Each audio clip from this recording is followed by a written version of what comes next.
Chat एक बार फिर चर्चा में आ गया है। हाल ही में ये चर्चा तब आया था जब बंगाल चुनाव के दौरान प्रशांत किशोर का पत्रकारों से बात करते हुए एक वीडियो लीक हुआ था। तब भी बीजेपी ने जमकर इस मामले पर सियासत की थी और अब एक बार फिर से बीजेपी के निशाने पर विपक्ष में कांग्रेस है। कांग्रेस के दिग्गज नेता का क्लब हाउस चैट लीक हो गया और जिसमें पता चला कि उन्होंने कहा कि अगर कांग्रेस की सरकार आती है तो जम्मू कश्मीर के लिए धारा 370 के दायरे में लाने पर पुनर्विचार करेगी। जब इस विषय पर विरोध हुआ तो उन्होंने कहा कि बीजेपी के लोगों को शेल और कंसीडर का मतलब ही नहीं पता है। आइए आपको पूरा मामला बताते हैं। दरअसल कांग्रेस के वरिष्ठ नेता दिग्विजय सिंह ने एक बार फिर से विवादित बयान दिया। अपने पूरे ट्रैक रिकॉर्ड पर कायम रखते हुए दिग्विजय सिंह ने एक बार फिर से पाकिस्तान की भाषा बोली है। दिग्विजय सिंह ने क्लब हाउस मीटिंग में भारतीय नहीं बल्कि पाकिस्तानी, जी हां, पाकिस्तानी पत्रकारों के साथ बैठक की और वहां कश्मीर का राग अलापा। हालांकि जब क्लब चैट का ऑडियो राजनीतिक गलियारों में वायरल हुआ तो सियासी तूफान आ गया। वहीं दिग्विजय सिंह ने पूरे मामले पर सफाई देते हुए कहा कि उनके बयान का गलत मतलब निकाला गया है। दिग्विजय सिंह क्लब हाउस में मीडिया से बातचीत में ये बातें बोल रहे हैं जिसे बीजेपी ने जारी किया।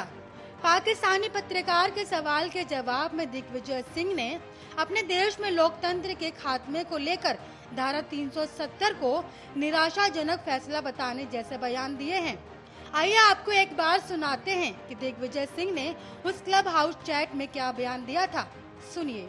Saniyat was not there because they put everyone behind bars. And Kashmiriyat is something which is basically the fundamentals of secularism. Because in a Muslim majority state, there was a Hindu Raja, and both worked together. In fact, the reservation in Kashmir was given to the Kashmiri Pandits in government services. So therefore, the decision of revoking Article 370 and reducing the statehood of J&K is extremely, I would say, sad decision. And the Congress party would certainly have to have a relook on this. तो सुना आपने कैसे उस भाषा का प्रयोग इस chat में किया जा रहा है, जिस भाषा को भारत का पड़ोसी और दुश्मन देश पाकिस्तान बेहद पसंद करता है।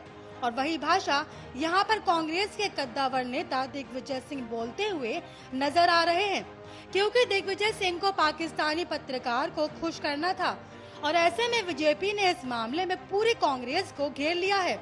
बीजेपी ने साफ सवाल पूछा है कि कांग्रेस की सोच को ही दिग्विजय पाकिस्तान तक पहुंचा रहे हैं। बीजेपी नेता और केंद्रीय मंत्री गिरिराज सिंह ने दिग्विजय सिंह के बयान पर राहुल गांधी को घेरते हुए ट्वीट किया और लिखा कि कांग्रेस का पहला प्यार पाकिस्तान है। दिग्विजय सिंह ने राहुल गांधी के संदेश को पाकिस्तान तक पहुंचाया है। कांग्रेस पाकिस्तान को मदद करेगी ताकि वो कश्मीर को हथिया सके। बीजेपी के राष्ट्रीय प्रवक्ता संबित पात्रा ने भाई कांग्रेस को अब चारों तरफ से घेरना शुरू कर दिया है। उन्होंने कांग्रेस को अपना नाम आईएनसी से बदलकर एएनसी यानी एंटी नेशनल क्लब हाउस कर लेने की नसीहत दी है। इसके अलावा उन्होंने संसद में अधीर रंजन की तरफ से आर्टिकल 370 पर सदन में बहस के दौरान अमित शाह को रोकने का भी जिक्र किया। साथ ही कहा कि पाकिस्तान और कांग्रेस का विचार एक जैसे हैं। अब इस पूरे विवाद में चौतरफा घिरने के बाद दिग्विजय सिंह ने सफाई देते हुए कहा कि बीजेपी नेताओं को मेरा बयान समझ में नहीं आया। उन्होंने अंग्रेजी के शब्दों का गलत मतलब निकाला है। दिग्विजय सिंह ने कहा कि कांग्रेस पार्टी जम्मू कश्मीर में जिस तरीके से धारा 370 हटाया गया उसका विरोध करती है। संसद में भी हमने इसी स्टैंड से विरोध किया था। हमारा मानना रहा है कि इस फैसले में वहाँ की जनता को शामिल नहीं किया गया। बताते चले कि संसद ने 5 अगस्त 2019 को जम्मू कश्मीर को विशेष दर्जा देने वाले आर्टिकल 370 के अधिकतर प्रावधानों को समाप्त कर दिया था। इसके साथ जम्मू कश्मीर को 2 केंद्र शासित प्रदेशों जम्मू कश्मीर और लद्दाख में विभाजित करने वाले विधेयक को भी मंजूरी दे दी थी। आपकी जानकारी के लिए आपको बता दें कि club house social networking app है जो ऑडियो चैट पर आधारित है। मार्च 2020 में इसे आईफोन पर उपलब्ध कराया गया था। बाद में एंड्रॉइड यूजर्स को भी इससे सुविधा मिलने लगी। इसे यूजर गूगल प्ले स्टोर से डाउनलोड कर सकते हैं, लेकिन इसका इस्तेमाल तब तक नहीं कर सकते जब तक कि दूसरा यूजर आपको इनवाइट ना भेजे। इसका अर्थ ये है कि एक इनवाइट ऐप है। इसके जरिए आप फोटो, वीडियो या टेक्स्ट मैसेज को साझा नहीं कर सकते। इसे चलाने के लिए कैमरे के इस्तेमाल की भी जरूरत नहीं है। इसके जरिए आप सिर्फ ऑडियो सुन सकते हैं। अगर आप किसी चर्चा में हिस्सा ले रहे हैं तो वक्ता की शक्ल को लाइव नहीं देख सकते हैं। इस ऐप के इस्तेमाल के लिए यूजर को रजिस्ट्रेशन कराना पड़ता है। इसके साथ ही वो किसी दूसरे मौजूद यूजर को इनवाइट के लिए भी कह सकता है। ऑडियो ओनली ऐप के जरिए यूजर एक दूसरे से जुड़ जाते हैं। फिर जिस किसी भी विषय पर बात करनी होती है उस टॉपिक का चुनाव किया जाता है।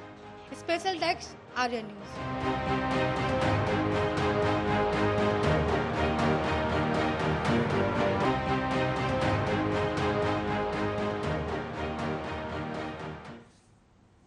चलिए इसी स्पेशल रिपोर्ट के साथ फिलहाल के लिए इस बुलेटिन में बस इतना ही। अब बने रहिए हमारे साथ, देखते रहिए आपका अपना न्यूज चैनल आर्या न्यूज।